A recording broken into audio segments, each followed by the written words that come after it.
Welcome to the Generation Elevation podcast, a conscious, connected platform for those who are ready to manifest their dream life. I'm your host, Elise Riley, a former PT, now motivational speaker, igniting empowerment and transformation all across the globe.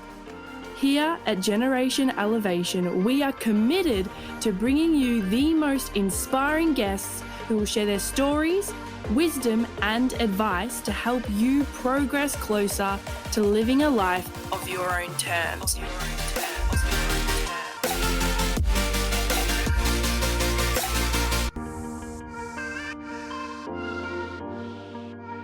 Welcome back to another episode of Generation Elevation. Today, I am with a very special guest, a magical guest actually, and I'm super excited to have him here on my podcast today. He is known as the Chocolate Wizard. He is a sound healer and a qualified herbalist. And with that said, I'd like to introduce to you today my friend Kyle. Hello, Kyle. Hey, Elise. How are you? Very well. That's good. Yeah, I'm so happy to have you here today. I'm so honoured to be here. Really grateful. Yeah, I think we're going to really create some magic today. Yeah, let's do it. Yeah. So my guest, my listeners, will probably have no idea who you are, to be honest. So I would love to go over a couple things about you, like in brief. How old are you? Where are you from? Tell me a bit about yourself and like what brings you here today. So I'm the Chocolate Wizard, and essentially the Chocolate Wizard is someone who seeks the wisdom, shares the wisdom, and holds the counsel of wisdom. That's the etymology of a wizard or a wisdomer. I'm from Tambourine Mountain. That's where I live. Originally, I'm from South Africa. Wow, really? Yeah. That's so cool. So I moved here about 20 years ago. Yep. And then that's pretty much where a lot of my herbal path started. So learning in a new culture, then reconnecting in with nature. Australia is so beautiful here. And then down the pathway of herbal medicine. My mum's a healer, does aromatherapy, massage. So as a yoga teacher, so that natural alternative healing has always been in my field, and just had a natural attraction to more altered states and getting high from a young age. Yeah. And then merging the two of how can you get high and have fun and also be healthy and balance that out. Yeah, okay. Well, it's really interesting because before we actually started recording, I was explaining to you how I see myself as more of a bridge between like science and spirituality. And that's why I really love what you're about as well, and why I invited you to be a guest on my show today, because you have that science background and now you're also very into that spiritual psychedelic world. So I'd love to hear a bit more in depth about your journey in regards to like those three major things that have really shaped you to who you are today, that have led you on this journey. Beautiful. Thank you. That's a great question. And I've studied a Bachelor in Health Science. So essentially the point was where I was enjoying getting high from when I was at school even, namely with cannabis is where I'd say, which then got me curious about what else was out there. And especially the more I researched that particular plant, the more I realized that society lies to us, and there's a history of, wow, this is the medicine and it's been used for so many different things, and what other herbs are out there. So that led me to studying a Bachelor in Health Science and majoring in Western herbal medicine. So that point of studying the science of the body and the science of like phytochemistry, which is the chemistry of plants. Yep. And then I was also I was blessed to be able to work at a Happy High Herb store, which they're now called Happy Herb Co. Oh, cool. But I worked there for like 7 years. So I was studying and working at like a hippie herb shop. So I got to experience a lot more of the shamanistic, the spiritual side of plants and connecting in with them on that level. Yeah. And then later, once I'd finished and went traveling, then music became a lot more on the forefront.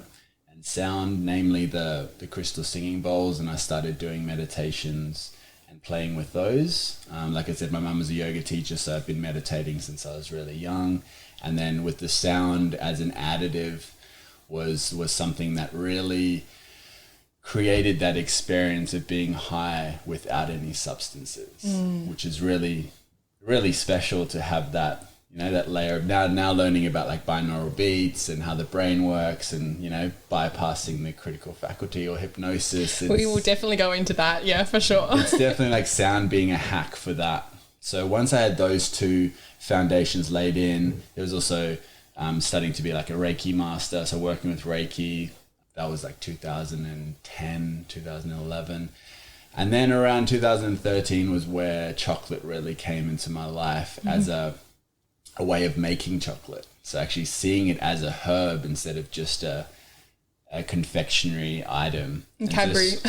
Cadbury's or like, you know, Smarties or... Which it's all still medicine. That's it still comes from the earth. Yeah. And I think for me, when I saw chocolate like that, I was like, wow, I can just add herbs to it. So medicinal herbs, digestive herbs, any type of herbs. And then studying it, I was like, I can't be the only one who thought to put herbs in chocolate. Like I know enough to know that ideas come from a sphere, which is everything instead of just a own perspective. So then I started researching the science and history of chocolate, which then found out that it was Theobroma cacao. And like Theobroma is a botanical name for chocolate, the chocolate tree. But if you break that down into its Greek roots, theo is from theos, which is God, and broma is food. So the fact that it's like the food of the gods, even that, like a scientist to name it and bring God into it, I was like, there's something here, you know? And then finding the history that it was used as a food, a medicine, a sacrament, and a currency. So really the sacramental use, which is, you know, you go to church and there's a sacrament of wine and bread, or all cultures around the world have some form of sacrament that they utilize, which is essentially using anything with intention. So it's given a meaning, use it with intention, whether it's the body of Christ or whatever it is. So that really opened up that whole world of also like shamanism, which I was already so immersed in around chocolate. Can you explain just briefly for those that are listening who have no idea what shamanism is? Like what do you mean by that? Okay, so shamanism, or even in Western like scientific like entheobotanicals, so it's essentially where people are entering other states, altered states. So I like to see it as people live in reality and a dream world. So a shaman is someone who works energetically in other worlds with other energetics. So we can go into those energetics as well. Like, are there actually other deities or entities out there, or are they just human thought forms? So I personally believe that there are realms of all these deities and all these beings living in other dimensions. Yeah, like and spirit guides and all of that kind of stuff, like Greek gods and Greek gods, all the like Hindu gods, like Shiva and Ganesh, and also then you got like Jesus and the archangels and all those. I believe they live on certain levels of vibration. And we know that we only see a certain color spectrum and we only hear a certain sound spectrum. So we know that there's other things out there that we can't perceive as such. Yeah, definitely. I think we live in a society that teaches us that what you see is real and that's it. And I just did a story on this the other day about sometimes that like what we can actually not see is real. Like based off the way we feel. For example, love or trust. Like you can't physically like see it with your eyes and hold it in your hands. However, you can feel it. Totally. First, or like UV rays if you want to get sciencey and things like that too. So yeah, definitely. It's cool. Yeah, and within that as well, everyone knows like X-rays, you have to wear like a lead suit to cover yourself or you'll hurt yourself. Yeah. We can't see the X-rays. So I think the human mind can be selective in what we believe and where and what. So shamanism is more like back in the day, the ancients would go see a shaman. They'd be like the person that was open to more of the energetics and could then help the tribe to heal or to journey on like vision quests. So then there's a whole range of what I'd call like shamanic plants or entheobotanicals. So entheo also means to be godlike. So if you think of enthusiasm, it's actually to be godlike. Entheo. So that's a whole category of plants that also open up those realms and certain realms like that. So from what I'm grasping what you're saying, Yes. like that enthusiasm, it's like a high frequency emotion, right? And emotions are energy in motion. So when you are at that level of enthusiasm or peace or love and you're experiencing that whether you are opened up through plants or through just external experience, that allows you to then be in receivership of things that are of a similar frequency to you, like potential deities and gods that are living amongst different vibrational frequencies. Would you agree? Yeah. That and also just aspects of self, because all of the deities and that could also just be aspects of ourselves, similar to like astrology, how the planets could just be part of our personality. So we can really talk about it from multiple facets of, do we believe that they each have their own like life form, or that is everything a reflection of us and our own personality? So with shamanism as well, it's not just with plants. There's drumming, there's dancing, like power animals and stuff. Well, I think I don't really know a lot about it. Well, I think that's still that connection with drumming would get you into that meditative state, which once you're in that meditative state, you're more likely to be open to other worlds, other realms. So whether that's through drumming or dancing or breath work or strenuous exercise. So if you look back in ancient tribes, there would always be dancing around a fire or drumming or singing or doing really strenuous things, whether it's like through mutilation or like, you know, hurting themselves or physical exhaustion, like going on vision quests, which is essentially no water, no food in the middle of like the desert. You know, that would bring on these certain states, which the West might go, oh, those are just hallucinations or they're just having some kind of psychosis, which I guess is true. But then also when you look at how much that is in our Western society with mental health, to be ignoring it in this time is to be ignoring a big problem that's happening. So instead of it just being classified as a disorder, it's actually something that's a natural aspect of the human beings, if that makes sense. Yeah, definitely. It's kind of like when people talk about drug adverse reactions, it's kind of like that is the effect. You know, it's not like, oh, this helps with your heart and has all these adverse effects. It's like, no, actually this does all of those things, including that. So it's just how it's marketed. Yeah. You know, and I feel like the more shamanistic altered states, peak performance is being marketed better now because the research is matching and people are a lot more enthusiastic about it. Yes, definitely. And I think like in the world that we live in, and what the data that is coming through, especially like, I mean, not a reliable source, but Netflix, the hype of psychedelics at the moment, and there's lots of studies now coming out around like the benefits of psychedelics on mental health and PTSD and all these kinds of things. And it's like, well, how can we integrate that with the world that we know and like work together to help elevate people to the best, highest, enthusiastic versions of themselves? Yeah, totally. Yeah, and I think it's also important to really look at, even before looking at like the psychedelic drugs, because I think that's, if we look at history, it's kind of like there's psychotropic drugs like antidepressants and antipsychotics and all those things. Like this is just a more organic version that's been essentially kept from us since the 50s when they got made illegal. So it's no surprise that we have mental health issues that we do when the natural versions were all suppressed like 50 years ago. Lucky the researchers and psychologists continue to underground research them. Yeah. But to still realize that there's other levels to look at first. So exercise, eating right, meditating, those are like your foundational level. 100%. Right? And if you're not doing those, nothing's really going to help. Yeah. Whether even if you're going into vitamins and adaptogenic herbs and those sorts of things, we've got to really come into those integrative practices, and then we can go into, okay, now let's shift our diet, and now let's add some herbs and supplements, and then, okay, now let's bring in the psychedelics to learn and expand from. That's my perspective on it, because if we just run straight to, I'm feeling depressed, I'm going to go eat some mushrooms. Or do an Aya journey.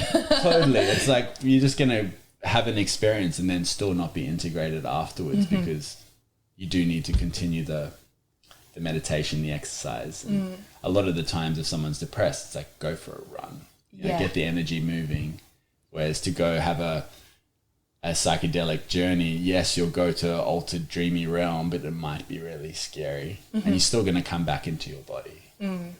Well, that's the same thing as well. When you are in that state, like you said, it opens you up to a whole another realm that shines light on all of you, all parts of you, all of your shadows, all of your light. So if you're not ready to face that of like that version of you, then of course people are going to come back from these altered states and be not very integrated. I don't know what the word for that would be, like disembobulated. What if that's a word? I'm making it one.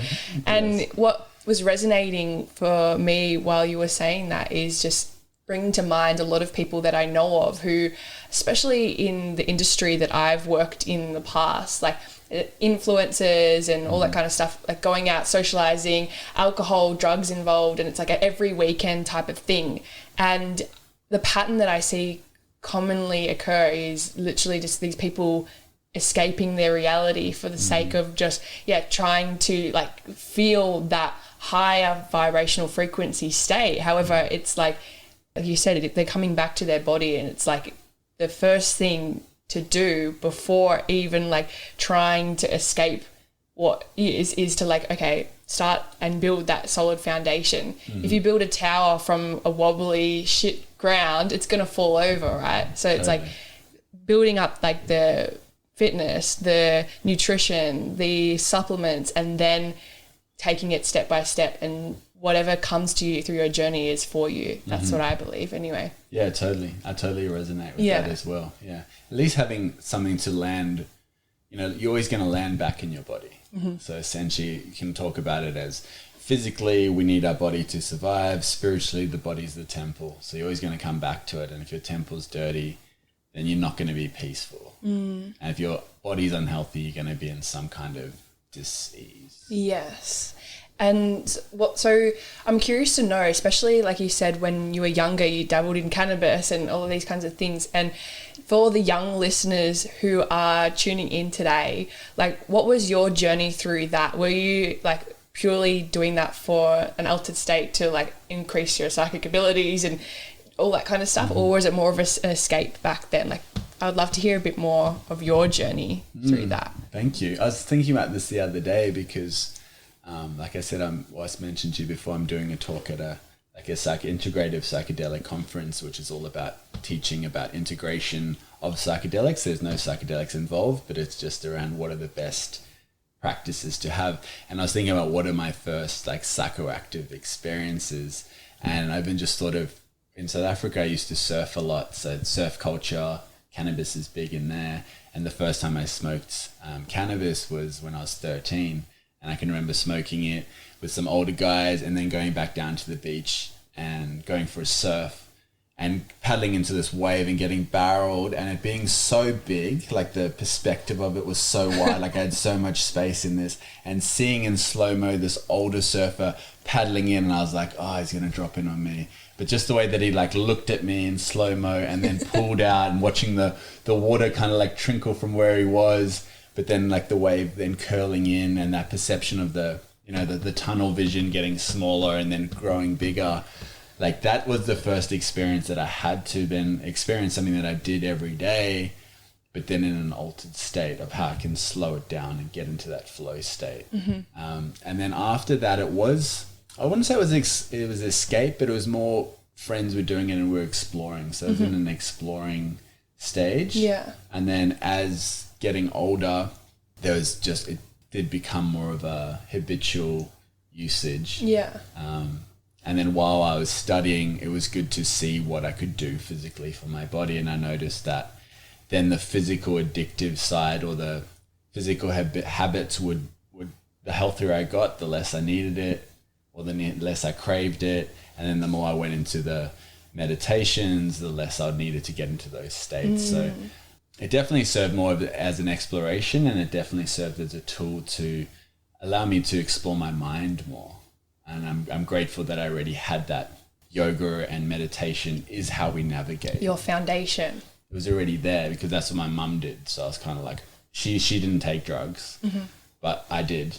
but then we would still be able to have conversations around the experiences I was having. So it was kind of like, I wasn't just numbing out. I was like contemplating deeply philosophical conversations, and she'd be reading like Eckhart Tolle or something back then. I didn't even know who he was back then, but then we could have a conversation about the present moment and different states of mind. So so you had a safe container or energetic space for you to share your experiences that you were having through that journey as well. Totally. And so far I'm like listening to you and also being that mediator for my audience now, listening to your story, because some people may not have that safe space and also not be meditating at all. So it's like what you said really struck me about not needing it. When you have that solid foundation, you don't need it. And essentially it in what you were saying, I'm getting is that it calls to you, right? And you have that respect, that utmost respect for the plant, for that medicine. You see it as medicine,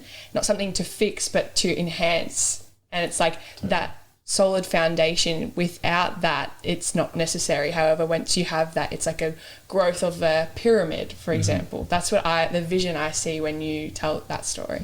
Totally. It's that most plants, if you think of the earth as I'm going to go there, as a living organism that we're actually a part of. Like, we don't come here, we're born from here. We're not made, we grow. You know, there's different mindsets. From Eastern is like, we grow. Like a kid would say, how did I grow? Whereas in the West we say, how was I made? So it's just different mechanics. But essentially, if you look at the earth as a living organism, and you have all the minerals and the rocks as that foundational soil, and then you got all the trees, which is like the foliage of that first layer of the tree, and then you've got flowers, which are like all the animals. So you've got like the colorful birds singing and song. It's another expression of the planet. And then as earthly beings and humans, we're the fruiting body. So we're like the fruits that get to seed consciousness. So we're almost like coming through the earth, and we have the ability to consciously assess ourselves and what we're doing and create what's going to happen on the planet. And we can see that in the beautiful things we've created and the not so beautiful things we've created. So with that, when we've got plants which can feed our consciousness and they can nourish our body, our relationship with the plants is really important. And what we can already do if we're eating healthy, like you can drink chamomile and it's good for your nervous system, which is going to calm you and support your belly. And everyone knows about chamomile because your grandma probably gave it to you. It's like underrated, but if you look into it, it's a really powerful herb. So then when we're moving into these psychoactive plants, they're more of like the mystery schools. They'd be like taught to only people with a certain mentality, because you got to prepare for the lessons. And I believe that they're teachers. So they're here to teach us more about our minds, more about our bodies, why we're here, than healing. Everyone's talking about plant medicine and I need to be healed, when really there's a whole range of healing modalities to do. If you feel you need healing, it's probably not to go to the plants, like as in the psychoactive plants. Go to herbal medicine, nourish your nervous system, nourish your digestion, do your meditation, your hypnosis. Sound, yes. Sound vibration is like the foundation. I'd love to talk a little bit more about sound as well. I know you've brought your cacao plant with us today, and you've hooked it up to some machine to make it sing. And I would love to go into that in a second. We'll let her go to town.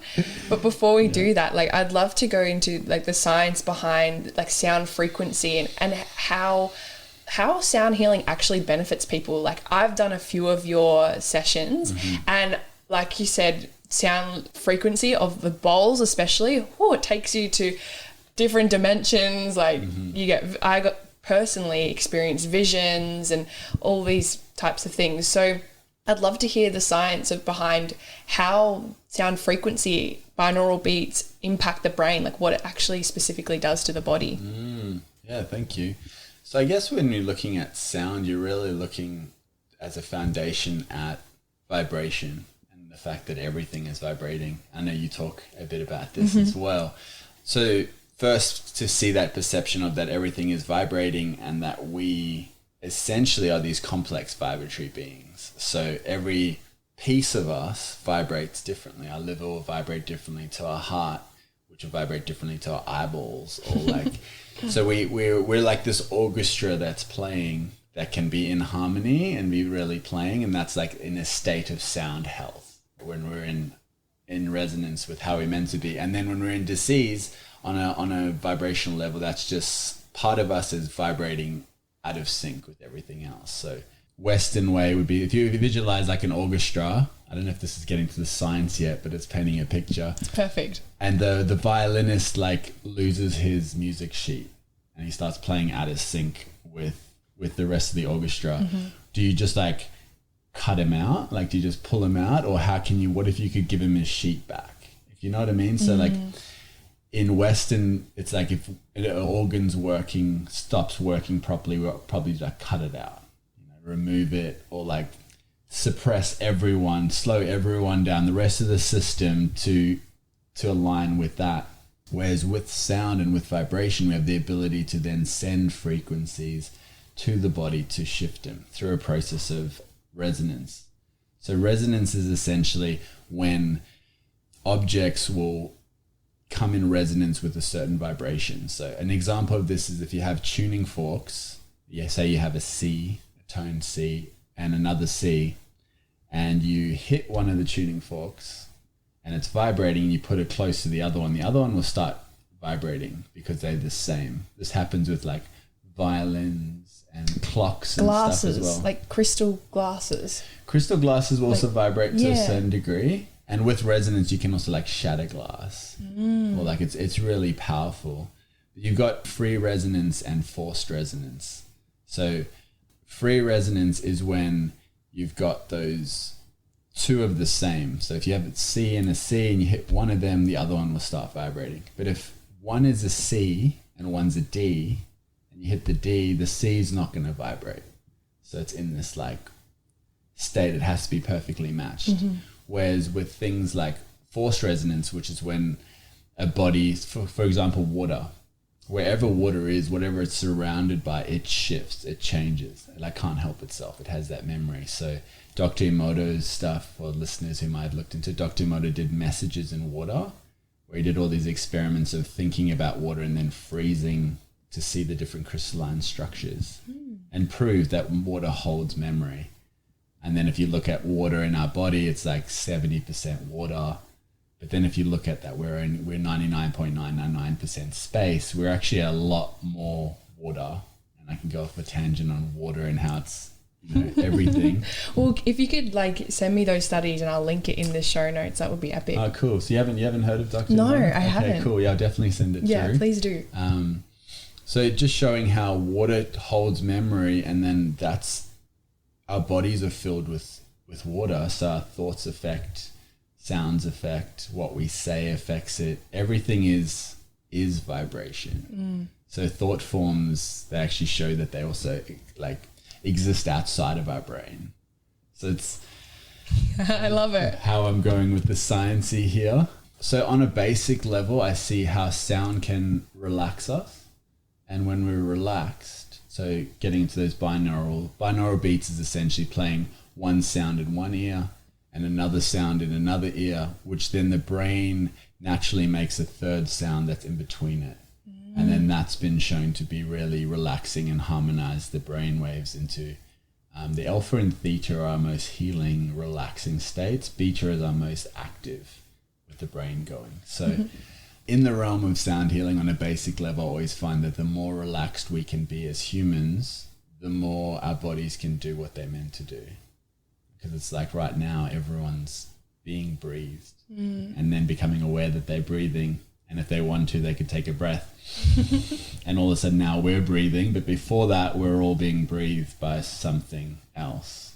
So the more relaxed our body is, our heart naturally pumps, our breath naturally breathes us. If we cut our hand, it naturally heals itself. It's just we get in the way of we're so busy all the time that the body doesn't function the way it's meant to. So Yeah, do you want to go a bit, do you have any more questions? Yeah, so what I'm hearing is that when you're in that stress response of like a sympathetic nervous system state, like you're slowing down healing processes, you're not breathing as deeply or getting in as much oxygen as you would normally, or your heart's being irregular versus when you're in a parasympathetic state where you're resting, you're recovering, you're rejuvenating. It's where your body like gets in enough oxygen. It's where you're stress free. It's where you can heal faster. So I'm hearing that like sound essentially is a modality that helps people get out of that sympathetic state and into the parasympathetic. Yeah, definitely. Well, you can think about just listening to meditative music or relaxing music, or how sound can change your mood. When you play happy music, you feel happy. You play sad music, you feel sad. So there is this forced resonance that does happen within our being through sound. So when we're looking at sound healing as a modality, we are looking at specific frequencies, like you can look into like 432 or 528, which are specific frequencies for healing. For me, the thing that does actually really interest me is the power of intention within sound, because it does, intention's like the energy behind the sound. So how you can, if you've ever been out and seen someone playing a cover of a song who's nervous at a bar, the feeling you get's a lot different to someone who's like really belting it out, really loving it and super confident. You can feel an energy difference in that intention. So that intention's infused into it. So there's Jonathan Goldman, who's a really great sound healer, talks about frequency plus intention equals healing. So it's not necessarily just the frequency that heals, it's actually the intention. So that's a whole new class where people are looking more into it. And now with those like Joe Dispenza and peeps like that in different realms. So within sound healing, it is the intention of the therapist, your intention, and then also obviously the sounds that are playing. Because if someone's banging on a pot while thinking loving thoughts, it's still not quite going to be healing. But someone playing a crystal ball with hate in their heart, it's also not going to be healing or nervous. You know? So yeah, you know what comes to me listening to that is my friend the other day got up a video of some kid winning a break dance battle online, and it went viral, and this guy, you can see the intention behind his dance. Like I literally watched this footage and said to them that he's full channeling God, source, energy, the highest enthusiastic vibration through his body and through dance. And so it's like, how can you connect to the highest frequency for yourself and then be of service to others through channeling via whatever modality that you do? It could be sport, it could be sound, it could be through cooking. Like, you know, when you taste like your grandma's homemade cooking versus like Macca's, it's going to be totally different because of the intention behind it. So yeah, I feel like that just kind of like closes the loop of what you just said. Yeah, totally. Perfect. Cool. And so what is the deal with plants and sound? Because we have this machine that's hooked up to this cacao plant right now, and the plant is singing. So what's the deal with that? Well, that's really interesting. So it's actually it's a device that was created and altered from a lie detector. So there's a book called The Secret Life of Plants, where I think it's from like the 50s as well, where a guy was studying lie detectors. Obviously that hooks up like two clips on your fingers and measures your heart rate and your energy. Essentially your heart rate is your energy, and so is your breath rate, and then adjusted it to put it on plants and started doing all these experiments of testing the plant, doing different things, seeing if the plant responded, and he found that the plants do respond in certain ways. He even did one really good experiment where he had two plants in a room, and he sent one of his colleagues, they all had to like draw straws, one of the colleagues that night had to go in and kill one of the two plants quite like violently. So he went and did that. The next day he took people in one by one to the other plant that was hooked up to this machine, and the plant identified the person that killed the other one. Whoa. So whether it was the plant going, it was him, or the plant just like freaking out because it was that person, or it's all on frequency based. Like we don't have a direct conversation with plants, so we don't know. But it identified, and the plant gave off a signal. So essentially it's working on like the energy flow from the leaf to the root, the voltage shift between those two changes. And from that change, that frequency is put through a synthesizer. So a synthesizer essentially makes sounds. So the sounds you'll hear aren't the plant singing as such, but it's the plant playing an instrument. So it's like when I play the flute, that's not me. Yeah. But I'm the one playing the flute. Yes. If that makes sense. So when the plant's playing, I'm essentially like giving it a piano. Right. But the intention is directly from nature. So that's where the magic comes in. Like I can choose the frequency, and then the tree plays. Wow. And even like as you say that, I'm thinking being in the forest, being in nature, why it is so healing, is that because like plants are constantly giving out that vibration, that frequency, and we are like subconsciously receiving that? Yeah. Well, what we can, like, this is giving it the opportunity to play a sound, but it's always giving off energy. Everything's vibrating. So when we're in nature, the plants are giving off, whether it's the scent of their flowers or just the negative ions from being in a mountain or being in a forest or being in the ocean, and that's all healing for us as well. So this is like another dimension of how plants can connect with us. Yeah, it's so cool. Do you mind if we like hook it up and we can play it? Totally, we can totally do that. Yeah, I'd love to do that now, I reckon. Yeah. We'll hook it up, and at the end of this, we'll do a bit of more of a sound thing. We've got a few bits and pieces. You've got your stuff. So we'll hook it all up, and we'll do this one first, and then we'll do like a proper one. Yeah, cool. I'll just turn it on.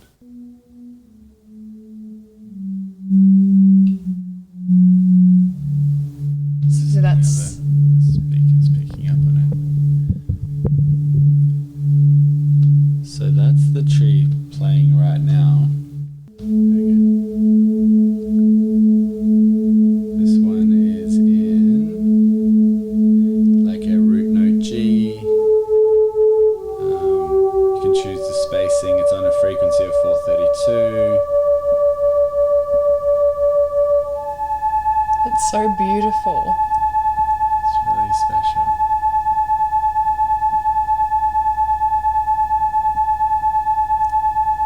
Play different every time.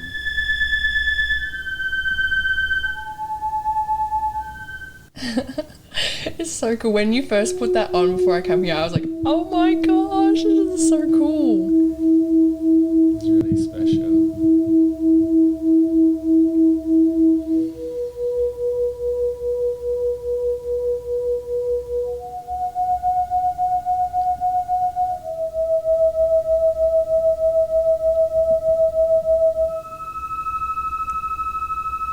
Wow.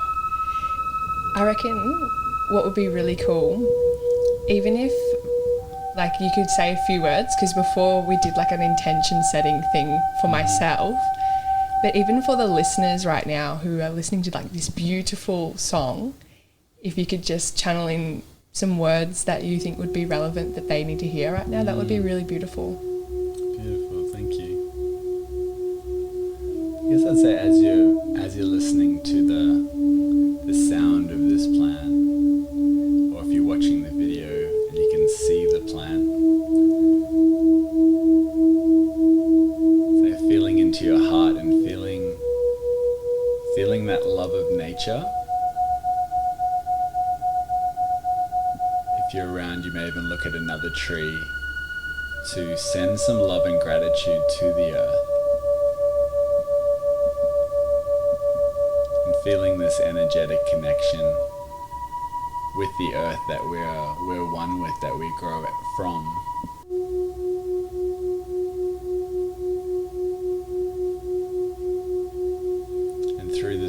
sensation, knowing that anything that happens. So just listening to these sounds, keeping your awareness with your breath, just allowing the sounds to wash over you.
can also offer to the earth to compost. The beautiful thing about the earth is it's always here for us.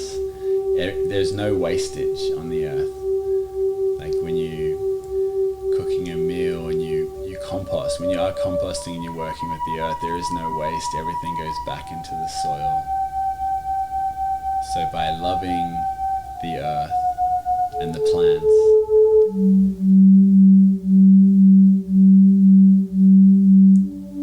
we build a connection and we connect in with the heart of the planet, which then allows us to, one, be a part of the growth of the earth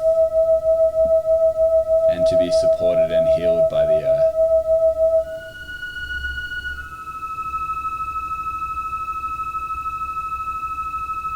And as you're listening, just feeling your breath.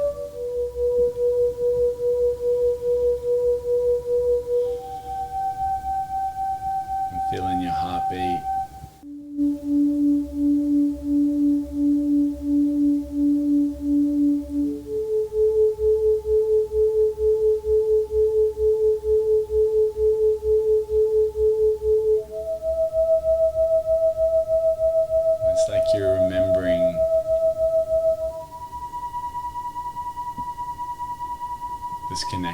It's always been there.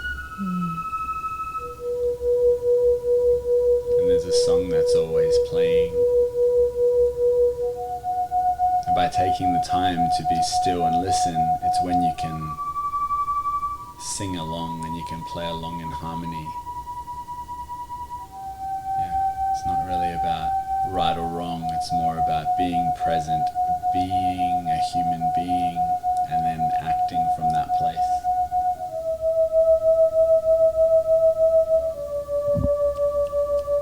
That was beautiful. Thank you. Yeah, you're so welcome. That was awesome. This particular plant is a cacao plant, so it's a chocolate tree, which I am actually growing up north in far north Queensland. And I actually have an experiment that I'm doing called the cacao meditation experiment, which is where there's an experimental plot up north that there's about 200 cacao trees growing in different regenerative processes, testing which is the best way to grow cacao so that farmers can also be growing food and the soil can be looked after and essentially regrow forests at the same time. And I record the songs of the trees, and then I'm connecting them with humans to meditate with the trees. So each tree has a human to meditate on. So you listen to that song you're listening to, and you have a photo of your tree, and you send love and gratitude to that tree, which will increase the growth and the health of the tree. And then it allows this energetic connection where you can offer whatever's on your heart, because cacao is linked to heart medicine. So if you're sad, you can offer it, or you're angry, you can offer it to the tree. Obviously you're not like blaming the tree. You know, it's in the place of like, hey, I have this on my heart and I'm ready to let go of it. And then the tree composts it. So it's actually an experiment that I have going. We have about 30 people at the moment. That's cool. My bigger vision is to have 40,000 cacao trees with 40,000 people meditating on those trees.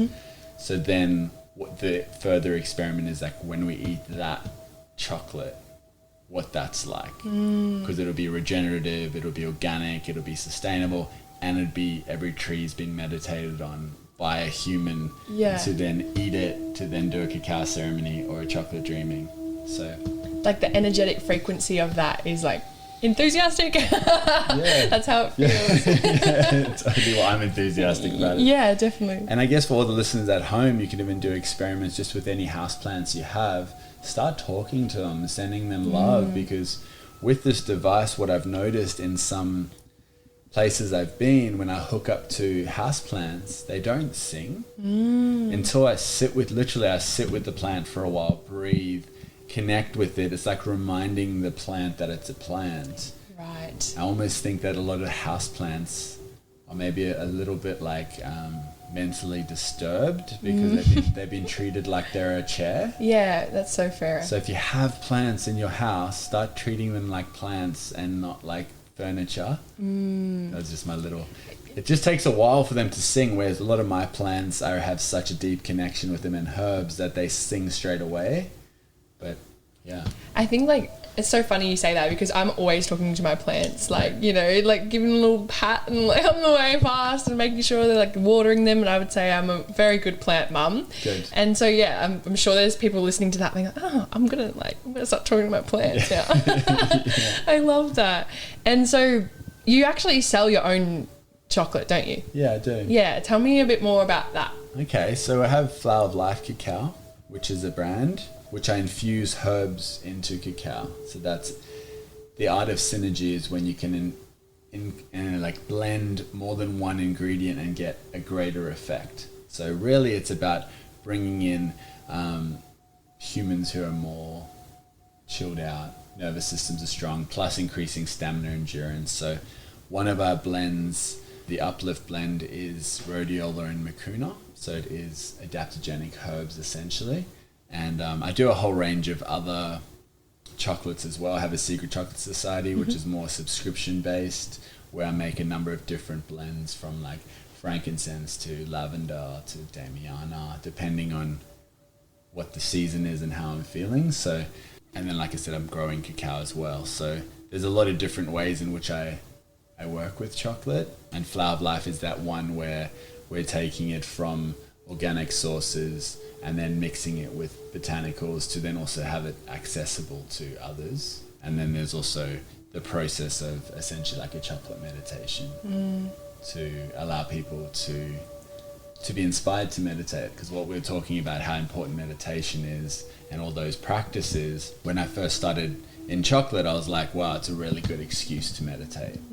And just this year alone, I've come across a number of different friends who are in a bit of like a traumatic response, and whether they were going to have a cigarette, all they had to do, whatever they had to do. And I'm like, let's just meditate. And they're like, no, after this cigarette, I'll meditate. I'm like, okay, how about we do a chocolate meditation? And they're like, okay, let's meditate. And I'm like, no, we're going to eat chocolate. And they're like, oh, I thought we were going to meditate, then eat chocolate, and then do whatever. So chocolate does have this beautiful connection to get us to be present. So I feel like there's this magic in there of it's always been around for us. It's connected to the heart. I'm sure if you remember who was the first person or your first experience with chocolate, it's someone you loved giving it to you. So yeah, it all kind of ties back in. But yeah, Flower of Life is probably the easiest access to get chocolate through there. And then you can always reach out to me, and there's a number of different projects I'm always doing. Yeah, so I was just going to ask you that. Where can my listeners find you if they're wanting to like buy your chocolate or be in your energy and part of like what you're creating? How can they find you? Through Flower of Life Cacao, floweroflifecacao.com, or on Instagram or Facebook around cacao. And then my personal Instagram is KyleLaz7. So, I'll put all like the links and stuff in the show notes as well. Yeah, and through there you can find there's a lot more things will be coming out this year that kind of bring everything into one place. Yep. Yeah. Perfect. And I think before we get you to do the sound piece, I always ask my guests, if you were to channel in, to receive, to think of one particular message that my listeners need to hear right now, the collective needs to hear right now, what would it be? And it doesn't have to be what we've spoken about today, just the first thing that comes to you from the heart. I'd say there's a piece there around spending time in nature and trusting the process. So if you've got any questions or you've got a thing, instead of outsourcing it, take some time and go into nature, and then trust what comes through when you're in that space. So trust that you are nature and trust your inner nature. That's what I would share. I love that. Thank you so much, Kyle. It's been an absolute pleasure having you here today. What we might do now is I might pause this and get you set up, and we'll do a little mini recording. Little sound section. Little sound section. That would be amazing. I'll get on the flute with the cacao plant. Thanks so much for having me as well. Thanks for listening, everyone. Thank you for being a part of the Generation Elevation community. If you enjoyed today's episode, make sure to leave a 5-star rating, written review, share, and tag me on Instagram at elise.riley. Until next time, keep loving, keep learning, and keep rising.